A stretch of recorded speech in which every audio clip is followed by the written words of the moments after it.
नमस्कार, आदाब, सलाम, सत श्री अकाल। तो मैं हूं आपका दोस्त, आपका होस्ट मोक्स, और एक बार फिर से आपके सामने एक जानकारी के लिए। तो आज हम बात करने वाले हैं आगामी 8 और 9 को भारत की राजधानी दिल्ली में होने वाली G20 बैठक के बारे में, जिसका मोटो है वसुधैव कुटुंबकम, जिसका मतलब है one earth, one family, one future.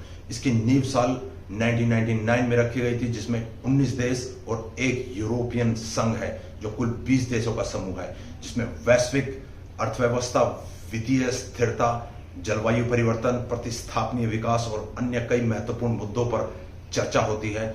जो देश इसमें हिस्सा लेने वाले हैं वो देश हैं अर्जेंटीना, ऑस्ट्रेलिया, ब्राजील, दक्षिण अफ्रीका, कनाडा, चीन, रूस, संयुक्त राज्य UK, Indonesia, Italy, Japan, Mexico, दक्षिण कोरिया, तुर्की, सऊदी अरब, जर्मनी, फ्रांस और ऑफ कोर्स भारत और एक यूरोपियन संघ। और यही नहीं, अभी तो और सुनिए, इसके अलावा 10 और देश as a guest, as a अतिथि के रूप में भी आ रहे हैं, जो इस प्रकार हैं: Bangladesh, Comoros, Egypt, Mauritius, Netherland, Nigeria, Oman, Singapore, Spain और संयुक्त अरब अमीरात।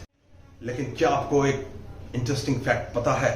ये G20 की जो बैठक आज भारत में होने वाली है, दरअसल 2018 में जब अर्जेंटीना में सभी देशों की बैठकें हुई थी, G20 हुआ था, तब वहां प्रधानमंत्री नरेंद्र मोदी जी ने कहा था कि हमें 2021 ना करके 22 करने दिया जाए, क्योंकि भारत पहले 21 में बना रहा था G20 और 22 में बना रहा था इटली। लेकिन भारत ने इटली से रिक्वेस्ट की प्रधानमंत्री नरेंद्र मोदी साहब ने कि 22 में हम 75वां अपना आजादी का पर्व मनाएंगे, तो इसलिए हमें 2022 में करने दीजिए। तो इटली मान गया कि ठीक है, हम 21 में कर लेते हैं, आप 22 में कर लीजिए। लेकिन इसके बाद एक पेच और फंसा।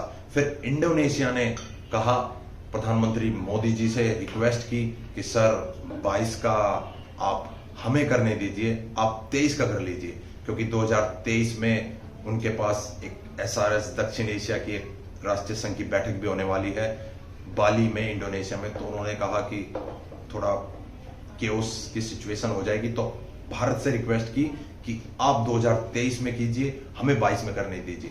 तो लास्ट पिछले ईयर का 2022 का जो G20 था वो बाली में हुआ था, और इस साल 23 का भारत में हो रहा है, अगले साल का ब्राजील में होगा। तो ये कुछ इंटरेस्टिंग फैक्ट थे जो G20 से जुड़े हुए थे।